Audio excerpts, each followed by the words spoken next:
À minima, depuis les années 1350, dans chaque paroisse, le curé notait dans un registre les baptêmes, les mariages et les décès.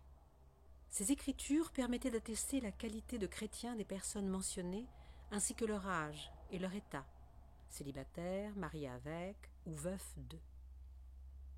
Les registres paroissiaux de Sarcelles sont conservés aux archives départementales depuis 1692, avec toutefois quelques périodes manquantes.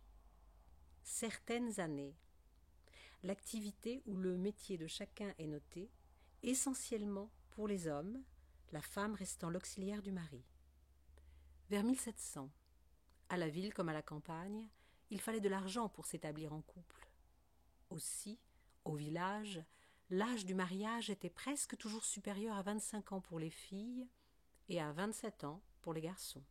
La maternité n'était pas un choix, elle était dans l'ordre des choses, car l'épouse était sans cesse enceinte. Dans la majorité des cas, la femme mettait son enfant au monde sur son lieu de vie, à la maison. Au moment de la naissance, parentes, amies, voisines, sages-femmes se réunissaient autour de la future mère pour un événement où les femmes s'estimaient seules compétentes. La sage-femme avait toujours avec elle des ciseaux et du fil pour lier le cordon ombilical, un signe même de sa fonction. À Sarcelles, au temps de Louis XIV, Jacqueline Létriard assurait cette fonction. Elle décède en 1698, à l'âge de 71 ans.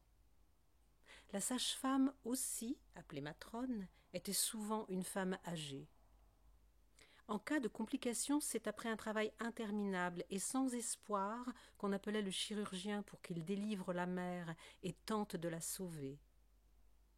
Venues du plus lointain passé de l'humanité, les plantes ont été utilisées pour soigner toutes les souffrances et maladies.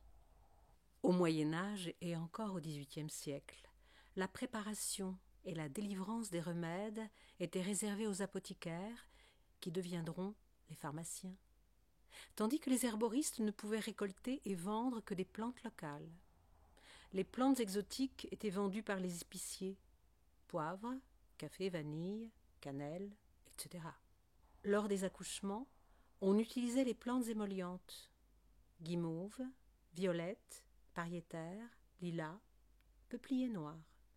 Le métier d'herboriste était assuré à Sarcelles par Michel Bonin avant 1697, année de son décès.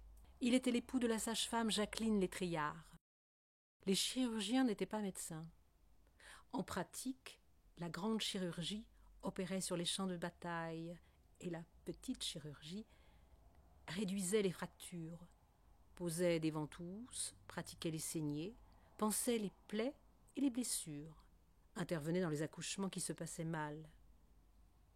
À Sarcelles, au temps de Louis XIV, on rencontre dans les registres aussi bien les représentants de la chirurgie militaire avec Jacques Trutat, chirurgien-major dans le régiment d'Anjou, que ceux d'une chirurgie au village avec Pierre Fournier et son fils Eustache.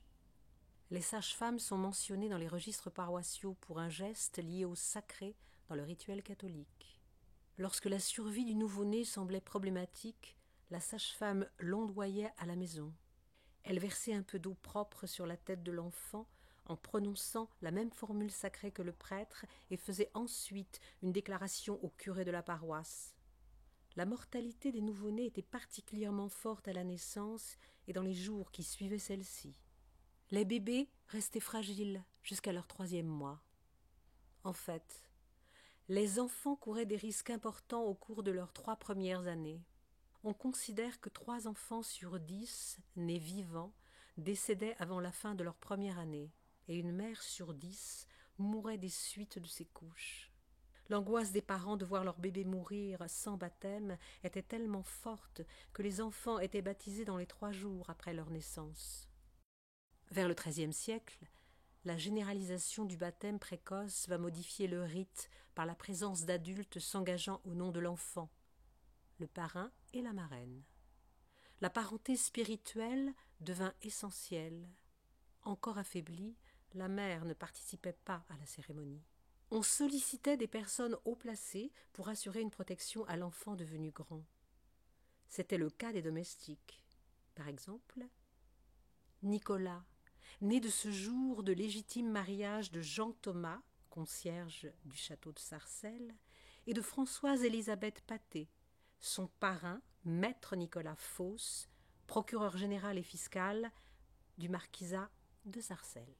À la campagne, vers 1750, les mères des milieux modestes, les vignerons, artisans, boutiquiers, allaitaient leurs bébés généralement durant leurs 2 premières années.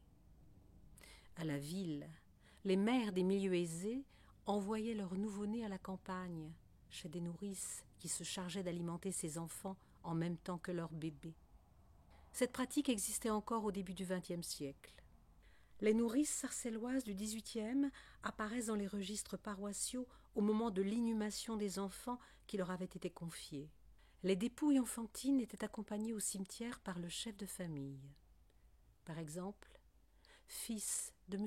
Antoine de Saint-Hilaire, conseiller du roi de la paroisse Saint-Louis-en-Île de Paris, en présence de Jean le Doux, père nourricier, 1698.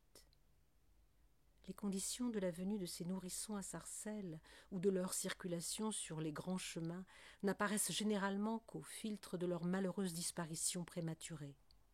En 1769, un édit royal créa le Grand Bureau. Ce service parisien centralisait le recrutement des nourrices à domicile, organisait le déplacement des nourrissons et payait mensuellement les nourrices à distance, celles des villages.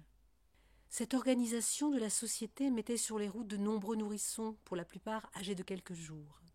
Leur âge au décès en rend compte.